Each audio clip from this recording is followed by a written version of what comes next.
पिछली कड़ी में हमने चर्चा की थी कि ईस्वी 1398-99 में किए गए तैमूर लंग के भारत अभियान के भारतीय समाज पर गहरे सामाजिक, आर्थिक, धार्मिक एवं राजनीतिक प्रभाव पड़े थे।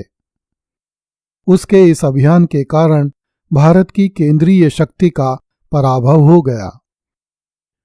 दर्शकों को स्मरण होगा कि जिन दिनों तैमूर लंग ने दिल्ली सल्तनत पर आक्रमण किया था, उन दिनों दिल्ली सल्तनत पर 2 सुल्तानों का शासन था।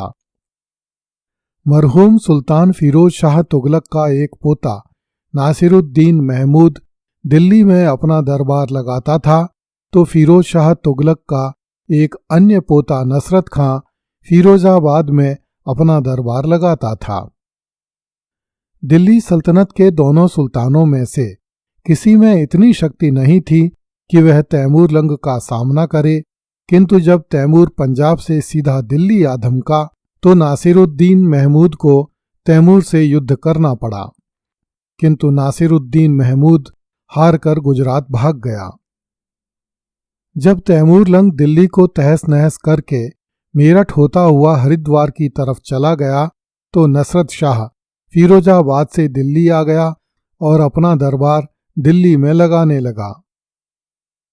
कुछ ही समय बाद दिल्ली के पुराने सुल्तान महमूद नासिरुद्दीन के मंत्री मल्लू इकबाल खां ने नसरत शाह को दिल्ली से मार भगाया। इस पर सुल्तान नासिरुद्दीन महमूद फिर से दिल्ली लौट आया और अय्याशियों में डूब गया, किंतु वजीर मल्लू इकबाल खां ने सुल्तान नासिरुद्दीन महमूद को दिल्ली में नहीं टिकने दिया। इस पर सुल्तान नासिरुद्दीन महमूद कन्नौज चला गया और वहीं पर अपना दरबार लगाने लगा। ईस्वी 1405 में मल्लू इकबाल खां तैमूर लंग द्वारा पंजाब में नियुक्त सूबेदार खिज्र खां से युद्ध करता हुआ मारा गया। इस पर दिल्ली का पुराना सुल्तान नासिरुद्दीन महमूद फिर से दिल्ली आ गया तथा अय्याशियों में डूब गया। इस कारण ईस्वी 1412 में दौलत खां नामक एक अमीर ने दिल्ली पर अधिकार कर लिया। उसी वर्ष अर्थात ईस्वी 1412 में सुल्तान महमूद नासिरुद्दीन की मृत्यु हो गई तथा दिल्ली के तुगलक वंश का अंत हो गया। तैमूर लंग द्वारा पंजाब के सूबेदार के रूप में नियुक्त खिज्र खां सैयद ने ईस्वी 1414 में मुल्तान से आकर दिल्ली पर अधिकार कर लिया तथा दिल्ली में एक नए शासक वंश की स्थापना की, जिसे भारत के इतिहास में सैयद वंश कहा जाता है। सैयद लोग स्वयं को पैगंबर मोहम्मद का वंशज बताते हैं, किंतु कहा जाता है कि खिज्र खां पैगंबर मोहम्मद का वंशज नहीं था। उसे बुखारा के फकीर सैयद जलाल ने एक बार सैयद कहकर पुकारा था, तभी से खिज्र खां सैयद कहलाने लगा। खिज्र खां के सैयद कहलाए जाने का एक अन्य कारण भी बताया जाता है, जिसके अनुसार उसके चरित्र में सैयदों की समस्त विशेषताएं विद्यमान थीं। वह दयालु, साहसी, विनम्र, वचन पालक तथा इस्लाम में निष्ठा रखने वाला था। मुस्लिम इतिहासकारों के अनुसार ये समस्त गुण पैगंबर मोहम्मद तथा उनके वंशजों में पाए जाते हैं, इसलिए खिज्र खां को भी सैयद कहा गया। चूंकि दिल्ली सल्तनत के इस नए राजवंश की स्थापना खिज्र खां सैयद ने की थी, इसलिए इस वंश का नाम सैयद वंश पड़ गया। खिज्र खां के परिवार के बारे में अधिक जानकारी नहीं मिलती, किंतु ऐसा प्रतीत होता है कि वह बचपन में ही अपने परिवार से बिछुड़ गया था। इसलिए मुल्तान के गवर्नर मलिक नसीरुल मुल्क दौलत ने उसका पालन पोषण किया था। नसीरुल मुल्क की मृत्यु के उपरांत खिज्र खां को मुल्तान का गवर्नर बनाया गया। ईस्वी 1398 में सारंग खां ने मुल्तान पर आक्रमण करके खिज्र खां को कैद कर लिया, परंतु खिज्र खां कैद से निकल भागा और ईस्वी 1398 में जब तैमूर लंग भारत आया तो खिज्र खां ने तैमूर लंग की नौकरी कर ली। जब तैमूर दिल्ली तथा उत्तर भारत के बहुत बड़े प्रदेश को नष्ट भ्रष्ट करके भारत से समरकंद लौटने लगा तो उसने खिज्र खां को भारत में अपना प्रतिनिधि बनाया तथा उसे दीपालपुर और मुल्तान का गवर्नर बना दिया। इतिहास की पुस्तकों में उसे पंजाब का गवर्नर भी कहा जाता है। तैमूर लंग के लौट जाने के बाद दिल्ली सल्तनत की दशा उत्तरोत्तर बिगड़ती चली गई। ईस्वी 1412 में जब दौलत खां ने दिल्ली पर अधिकार किया तब खिज्र खां ने दौलत खां पर आक्रमण कर दिया। 23 मई 1414 को खिज्र खां सैयद ने दौलत खां को मार दिया तथा स्वयं दिल्ली के तख्त पर बैठ गया। उसने स्वयं को स्वतंत्र शासक घोषित नहीं किया, अपितु वह समरकंद के सुल्तान के प्रतिनिधि के रूप में दिल्ली पर शासन करने लगा। खिज्र खां के दिल्ली के तख्त पर बैठते समय दिल्ली सल्तनत की स्थिति डावाडोल थी। सल्तनत की शक्ति के समस्त आधार टूट चुके थे। सेना लगभग समाप्त हो चुकी थी, कोष रिक्त हो गया था, प्रांतपति भी एक एक करके स्वतंत्र हो रहे थे। राजधानी दिल्ली की दशा भी अस्त व्यस्त थी। प्रबल सुल्तान के अभाव में अमीरों के दल परस्पर लड़ रहे थे।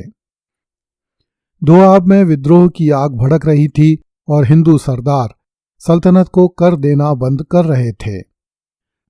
मालवा, गुजरात, नागौर तथा जौनपुर के मुस्लिम राज्य दिल्ली से स्वतंत्र होकर अपने पड़ोसियों के साथ संघर्ष कर रहे थे।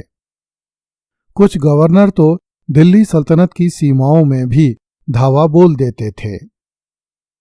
मेवातियों में बड़ा असंतोष था। उन्होंने भी दिल्ली को कर देना बंद कर दिया था। उत्तरी सीमा पर स्थित खोखर जाति मुल्तान तथा लाहौर में लूटमार कर रही थी। सरहिंद में भी उपद्रव मचा हुआ था।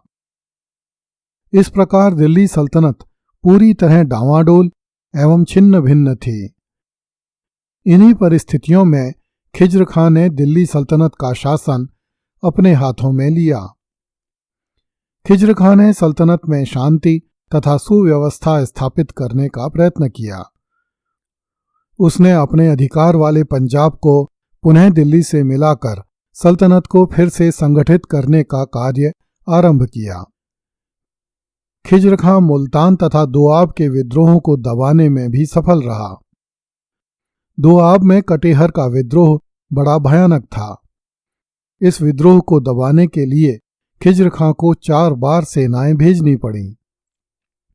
ईस्वी 1414 में खोर, कंपिला तथा साकित के विद्रोह का बड़ी कठोरता के साथ दमन किया गया। इसके 5 वर्ष बाद कटेहर में पुनः उपद्रव आरंभ हो गया, परंतु यह विद्रोह भी शांत कर दिया गया। इसके बाद खिज्र खां को इटावा की ओर ध्यान देना पड़ा। यहां पर एक राजपूत सरदार ने विद्रोह का झंडा खड़ा कर दिया।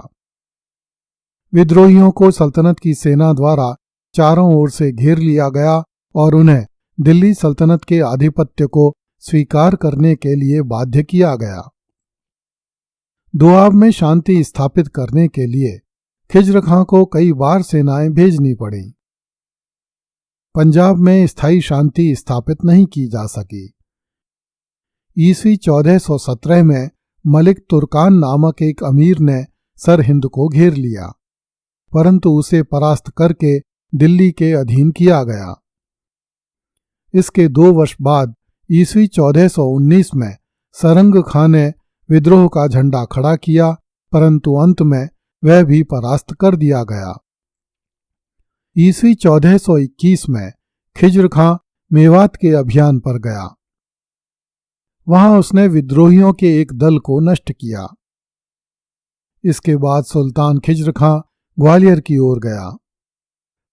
वहां के हिंदू राजा ने खिज्र खां सैयद को कर देने का वचन दिया। इसके बाद खिज्र खां दिल्ली के लिए रवाना हुआ। अभी वह मार्ग में ही था कि गंभीर रूप से बीमार पड़ गया और 20 मई 1421 को उसकी मृत्यु हो गई। इतिहासकार डॉक्टर ईश्वरी प्रसाद की मान्यता है कि जीवन में पर्याप्त विश्राम न मिलने के कारण ही सुल्तान खिज्र खां की इतनी जल्दी मृत्यु हो गई। फरिश्ता ने लिखा है कि वह योग्य तथा उदार शासक था, किंतु उसमें चरित्र का अभाव था। अगली कड़ी में देखिए, दिल्ली का तख्त छोड़कर बदायूं चला गया सुल्तान। कृपया इस चैनल को लाइक, सब्सक्राइब एवं शेयर करें। धन्यवाद।